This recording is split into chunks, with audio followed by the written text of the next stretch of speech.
नमस्कार दोस्तों, मैं श्रवण आप सभी का स्वागत करता हूं अपने YouTube चैनल परीक्षा रात्रि पर। जैसा कि हम सूर्यताप इंसोलेशन पर डिस्कस कर रहे थे, हम इसमें तापमान के प्रादेशिक वितरण की बात कर रहे थे। आज उन्हीं को आगे बढ़ाते हैं और आप सभी बने रहिए और कॉपी कलम निकालिए, साथ ही नोट करते रहिए।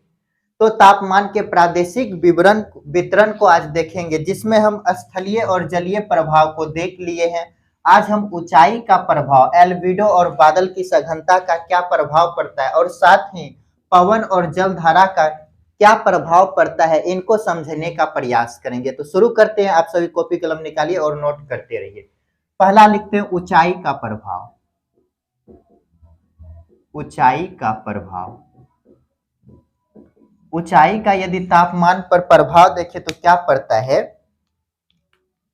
तो एक फिगर के माध्यम से समझते हैं।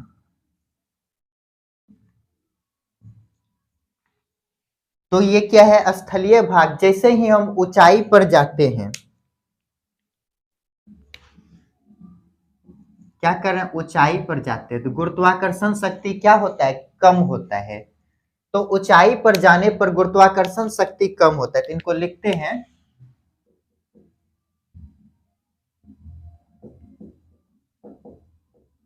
ऊंचाई पर जाने पर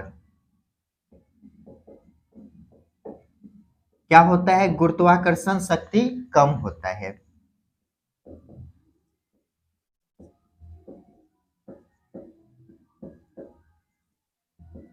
शक्ति क्या होगा, कम होगा। गुरुत्वाकर्षण शक्ति जब कम होगा तो वायुमंडल जो है, यहाँ पर सघनता क्या होगी, कम हो जाएगी। तो वायुमंडल का सघनता कम होगा। वायुमंडल की सघनता क्या होगा, कम होगा। तो वायुमंडल का तापमान क्या हो जाएगा, कम हो जाएगा। वायुमंडल का तापमान क्या हो जाएगा, कम होगा। जैसे ही वायुमंडल का तापमान कम होगा तो ऊंचाई पर जाने पर टेम्परेचर क्या हो जाएगा, तापमान कम हो जाएगा। तापमान भी कम हो जाएगा। तो क्या देखें हम, ऊंचाई का यदि प्रभाव देखें तो हम स्थल से जब ऊंचाई की ओर जाते हैं तो गुरुत्वाकर्षण शक्ति क्या होती है, कम होती है, जिसके कारण वायु की सघनता कम होते हैं और वायुमंडल का तापमान क्या हो जाता है, कम। टेम्परेचर क्या हो जाता है, कम हो जाता है, जिसके कारण तापमान में क्या आ जाती है, कमी आ जाती है। तो ऊंचाई पर क्या प्रभाव पड़ता है, तो इनको समझ लिए। तो अब हम देखते हैं एल्बिडो और बादलों की सघनता। चलिए इनको मिटाते और उनको समझने का प्रयास करते हैं।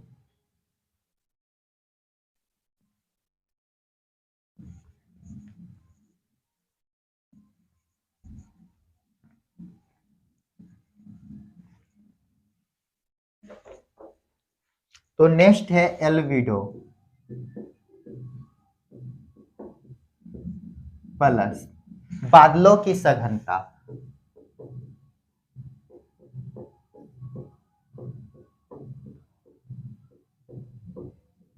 ये एल्बिडो क्या होता है, एल्बिडो मान लेते हैं ये पृथ्वी है, क्या है, ये अर्थ है, इसके चारों तरफ क्या है, वायुमंडल है।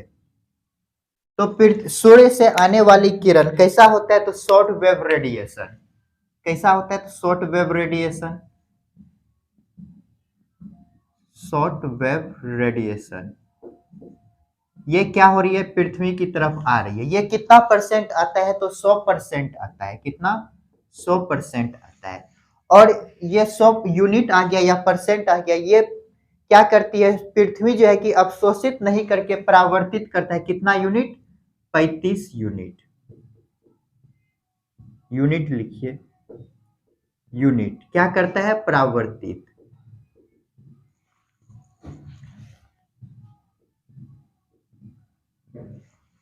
तो ये जो परावर्तित किया, ये भी कैसा है, तो ये भी शॉर्ट वेव रेडिएशन है। Short wave radiation. तो पृथ्वी द्वारा परावर्तित शॉर्ट वेव रेडिएशन और पृथ्वी को प्राप्त कुल short wave radiation into by by कर देंगे, उसके बाद इंटू 100 कर देंगे, तो क्या हो जाएगा, एल्विडो। तो लिखते हैं हम पृथ्वी को प्राप्त, पृथ्वी द्वारा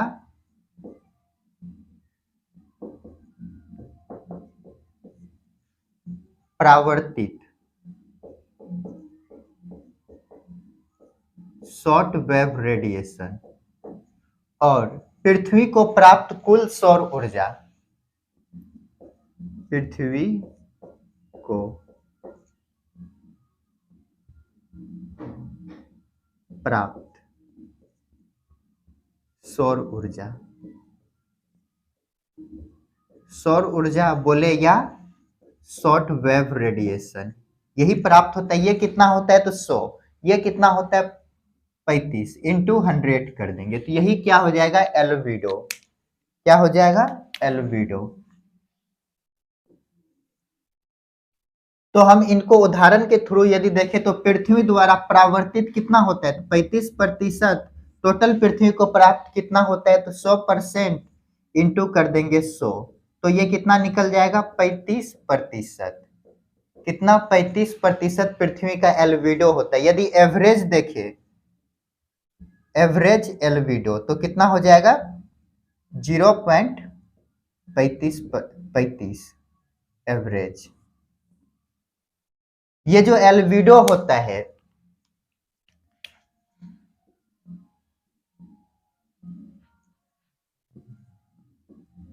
एल्विडो, ये सतह के रंग और चिकने पर निर्भर करते हैं। सतह के रंग प्लस चिकनेपन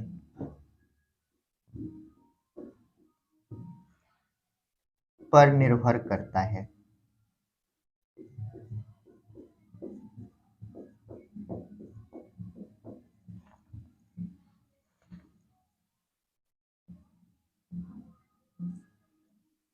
रंग में भी कैसा तो हल्का, हल्का रंग में ज्यादा होता है, तो हल्के रंग के चिकनेपन में एल्विडो क्या होता है अधिक होता है। हल्के रंग के चिकनेपन, चिकने सतह का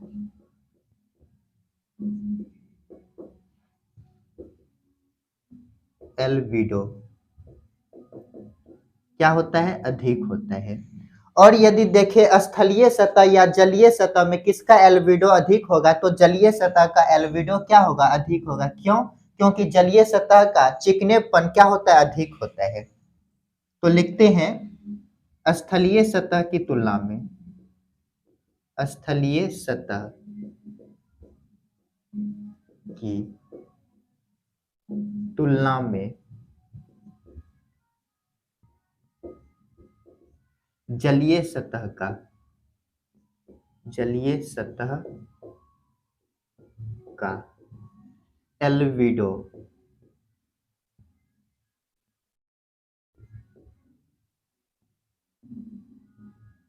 क्या होगा अधिक होगा। तो हम यहां से यदि देखें तो रंग में कैसा होना चाहिए हल्का, रंग में जो हल्का हो, हल्का रंग,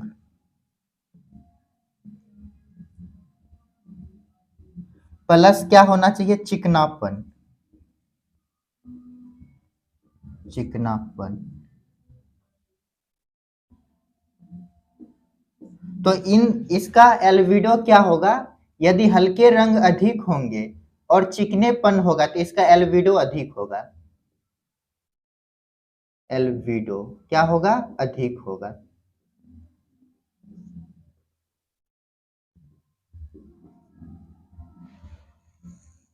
इसको यदि एक उदाहरण के थ्रू समझे तो चलिए पहले इनको समझते हैं, उसके बाद उन उदाहरण को देखेंगे। तो ये एल्विडो क्या है, पृथ्वी द्वारा परावर्तित क्या होता है शॉर्ट वेव रेडिएशन और पृथ्वी को प्राप्त कुल सौर ऊर्जा, इनके इनके बटे इंटू, इनको क्या करेंगे बटे कर देंगे और इनको यदि प्रतिशत में बदलना हो तो 100 से गुना कर देंगे। तो यदि देखें तो पृथ्वी द्वारा परावर्तित कितना होता है, तो 35, और पृथ्वी को प्राप्त कितना होता है, पृथ्वी को प्राप्त होता है जो वो कैसा होता है, तो शॉर्ट वेव रेडिएशन होता है, लॉन्ग वेव नहीं, क्योंकि ये अवशोषित नहीं करता, ये डायरेक्ट परावर्तित कर देते हैं। और यदि 65% देखे तो ये कैसा है, तो ये लॉन्ग वेव रेडिएशन है, लॉन्ग वेव रेडिएशन, क्योंकि ये क्या करते हैं, अवशोषित करते हैं, उसके बाद इसको परावर्तित करता है। तो कितना हो गया, 35/100 इंटू 100, ये कितना निकला, 35%। यदि एवरेज देखे तो कितना है, 0.35%, 0.35%। तो ये जो एल्बिडो है, रंग और चिकनेपन पर निर्भर करते हैं। रंग में भी कैसे, तो हल्का रंग, हल्के रंग यदि बोले तो व्हाइट रंग का क्या होगा, एल्बिडो अधिक होगा। उसके बाद यदि देखें तो मरुस्थल का क्या होता है, एल्बिडो सब अधिक होते हैं।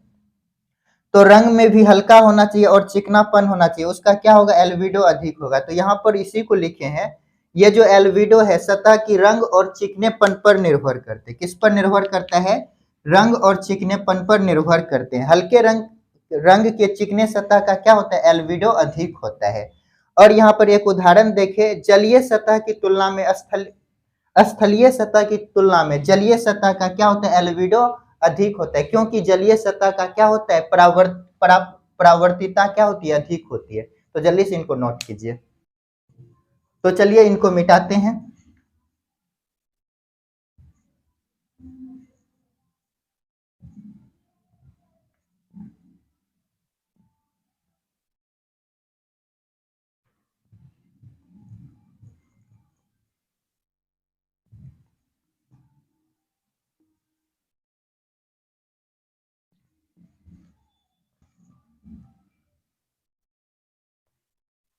चलिए अब देखते हैं हम ये बादलों की सघनता।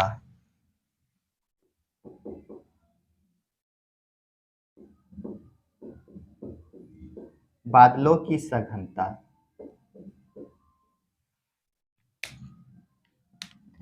दिन के समय, दिन के समय, मान लेते हैं ये सूर्य है, इससे क्या निकलेंगे, प्रकाश निकलेंगे। दिन के समय क्या है, बादल बना हुआ है, घना बादल है आसमान में।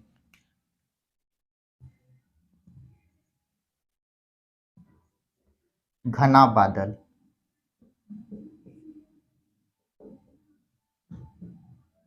क्या है, घना बादल।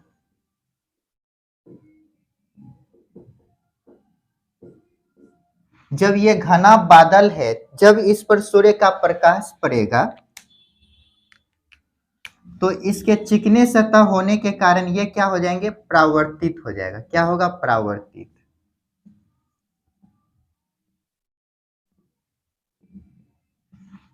तो इसका उष्मन का दर क्या हो जाएगा, कम हो जाएगा। इसके नीचे जो होंगे पृथ्वी की सतह पर क्या हो जाएगा, बादल होने पर, घने बादल होने पर पृथ्वी के सतह अंदर उष्मन का दर क्या होगा, कम होगा। उष्मन का दर क्या हो जाएगा, कम हो जाएगा। और यदि खुले आसमान की बात करें, इधर क्या है, खुला आसमान है, खुला आसमान है,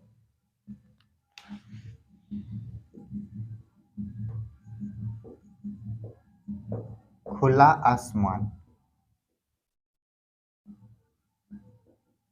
तो खुले आसमान में क्या होंगे, ये जो प्रकाश है सूर्य का सीधा प्रवेश करेगा, क्या होंगे, प्रवेश करेगा। उसके बाद इसी के कारण यहां पर क्या होगा, उष्मन का दर क्या होगा, अधिक होगा।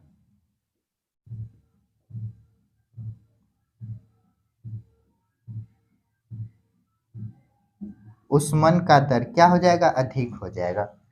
और यदि रात की बात करें,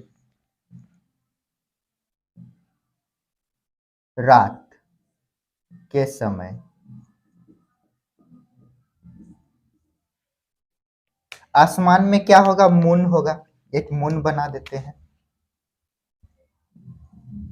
ये मान लेते हैं क्या है, मून है, एम मून है। तो रात्रि के समय यदि घना बादल हो,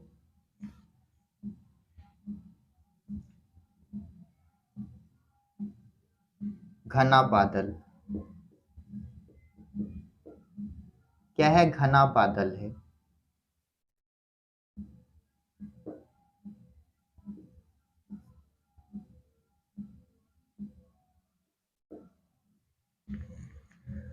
तो रात्रि के समय घना बादल होने के कारण पृथ्वी के द्वारा जो रेडिएशन क्या होगा, परावर्तित होंगे, वे बादल से टकराकर ऐसे करके जब ऊपर जाएगा तो बादल से टकराकर क्या आएंगे, फिर सतह पर आएगा।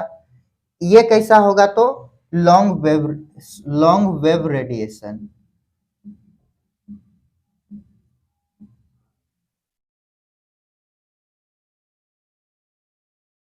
और यहाँ जो ये देख रहे हैं, ये जो परावर्तित हो रहा है, शॉर्ट वेव रेडिएशन।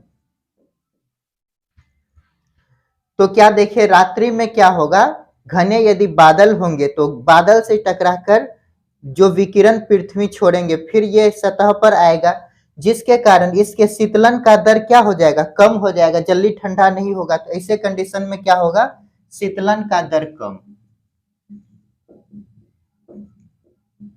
शीतलन का दर क्या हो जाएगा, कम हो जाएगा। और यदि खुला आसमान की यदि बात करें रात में, यह क्या है, खुला आसमान है, ठीक। तो ऐसे में क्या होगा, यहाँ पृथ्वी जब परावर्तित करेगी, इसको यहां पर बनाते, ये क्या है, खुला आसमान है, खुला आसमान।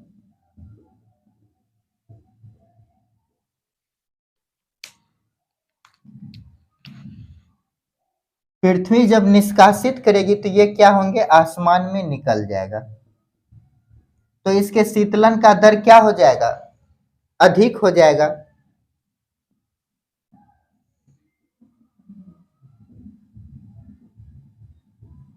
शीतलन का दर क्या हो जाएगा, अधिक हो जाएगा।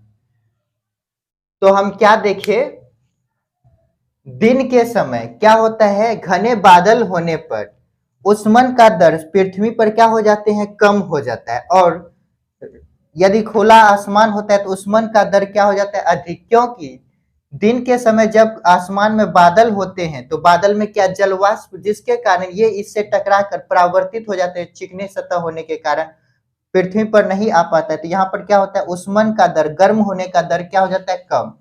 और यदि खुले आसमान की बात करें तो सूर्य का प्रकाश सीधे आता है, तो यहाँ पर ऊष्मन का दर क्या हो जाता है, खुले आसमान में अधिक हो जाता है। और यदि रात्रि की बात करें तो यदि बादल रहित रात होते हैं तो यहाँ पर क्या होता है, ये जो पृथ्वी जो निष्कासित करती है, तो ये फिर घने बादल से टकराकर, ये जो लॉन्ग वेव रेडिएशन होते हैं, टकराकर सतह पर आ जाती है, जिसके कारण इनके शीतलन का दर क्या हो जाता है, कम हो जाता है। यदि खुले रात्रि की बात करें, खुले आसमान में रात में, तो शीतलन का दर क्या हो जाता है, अधिक हो जाता है। तो जल्दी से इनको नोट कीजिए और मिटाकर समझाते हैं। तो चलिए इनको मिटाते हैं और समझते हैं।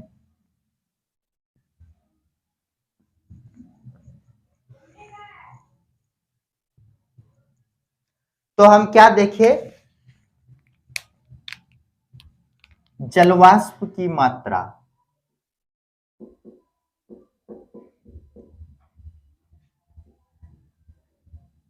जलवाष्प की मात्रा, व्युत्क्रमानुपाती क्या होता है, ऊष्मन की दर, व्युत्क्रमानुपाती ऊष्मन का दर,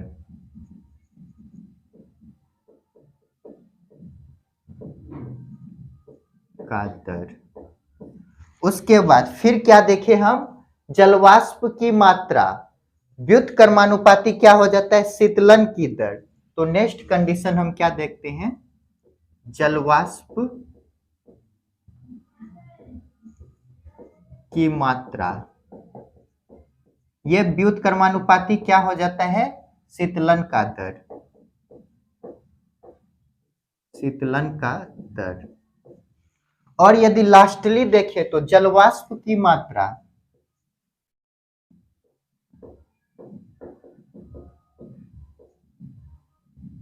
जलवाष्प की मात्रा, व्युत्क्रमानुपाती क्या हो जाएगा, दैनिक तापांतर, दैनिक तापांतर।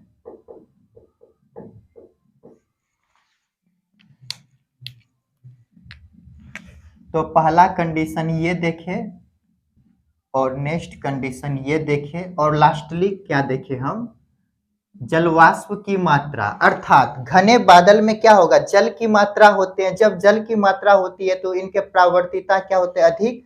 तो ऐसे स्थिति में क्या देखे, उष्मन का दर दिन में क्या होता है, कम हो जाता है और खुले आसमान में क्या हो जाता है, उष्मन की दर अधिक हो जाती है। यदि रात्रि की यदि बात करें तो क्या हुआ, तो शीतलन की दर क्या देखे, कम हो गया रात्रि के समय, घने बादल के समय, और खुले आसमान में क्या देखे, शीतलन की दर अधिक हो गई। तो यहाँ पर इसी को हम लिखे, जलवाष्प की मात्रा व्युत्क्रमानुपाती क्या होते हैं, उष्मन की दर, और जलवाष्प की मात्रा व्युत्क्रमानुपाती शीतलन की दर। और लास्टली क्या देखे, जलवाष्प की मात्रा व्युत्क्रमानुपाती क्या होते हैं, दैनिक तापांतर।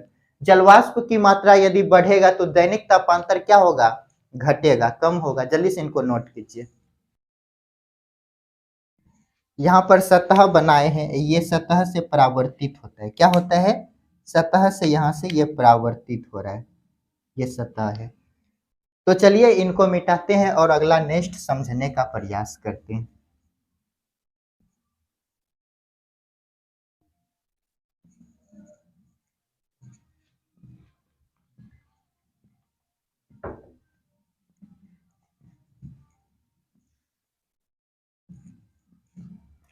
लास्टली है जलीय और पवन और समुद्री जलधारा का प्रभाव। क्या है, पवन प्लस समुद्री जलधारा का प्रभाव, समुद्री जलधारा का प्रभाव।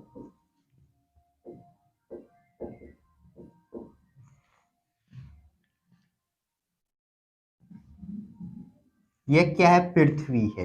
ये 0 डिग्री पर क्या होता है, सूर्य का ताप सीधा पड़ता है, सूर्य की रोशनी, सूर्य की रोशनी सीधा पड़ने के कारण यहाँ पर क्या होता है, समुद्री जलधारा और वायु गर्म होकर ऊपर उठते हैं, वाष्पीकृत होती है। तो यहाँ पर हम देखते हैं क्या होता है, ये मान लेते हैं 0 डिग्री है, तो यहाँ से समुद्र, यहाँ से पवन, पवन प्लस जलधारा, जलधारा क्या होती है, ऊपर उठती है।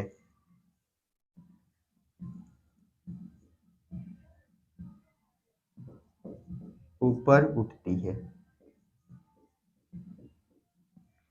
जब यहाँ पर सूर्य की प्रकाश पड़ती है तो ये जलधारा क्या होते हैं, गर्म होते हैं, जिसके कारण ये गर्म पवन और जलधारा, जलवाष्प क्या होते हैं, ये उच्च अक्षांश की ओर जाती है। यहाँ पर क्या है, उच्च अक्षांश,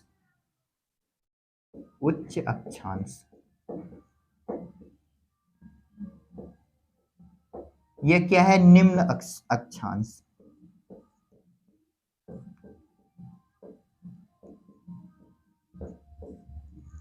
तो पवन और जलधारा क्या होती है, ऊपर उठते हैं, जिसके कारण टेम्परेचर यहाँ पर क्या होता है, बढ़ जाता है, ऊष्मा का क्या होता है, स्थानांतरण होता है।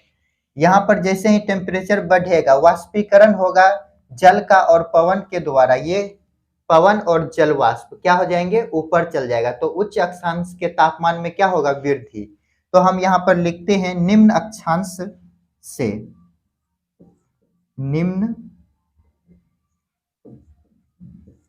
अक्षांश से क्या होता है, पवन प्लस जलधारा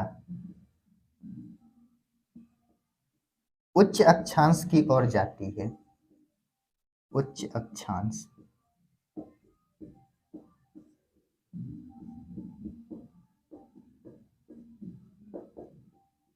जाती है, जिसके कारण क्या होते हैं, उच्च अक्षांश के तापमान में वृद्धि होता है। उच्च अक्षांश